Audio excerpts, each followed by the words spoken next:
Minista munene na uria kinyani minista wa manto JAWE Anthiguru MUSALIA Mudavadi na ikirite Kenya Wirane ati thirikari ya Kenya kwanza ni ikite mitaratara ya kung'ana gukiria uchumi na kugarura muturire jwao. Mudavadi ARITIE JAJA kiri NTUMIIRI yawe ya mwaka MWERU kiri ya Kenya.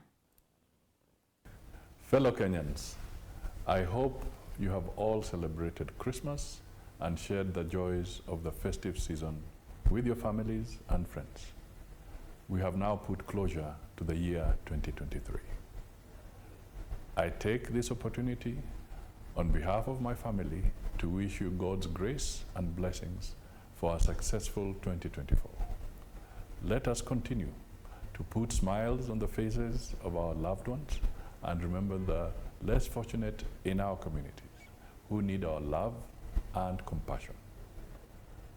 The end of a season is a moment for us to reflect on the challenges we have gone through together and look ahead at the opportunities we have to improve our livelihoods. Our government has laid a firm foundation for sustainable economic and social transformation. Together, we should take advantage of the emerging opportunities to build a more inclusive and prosperous Kenya. Let us turn the tide.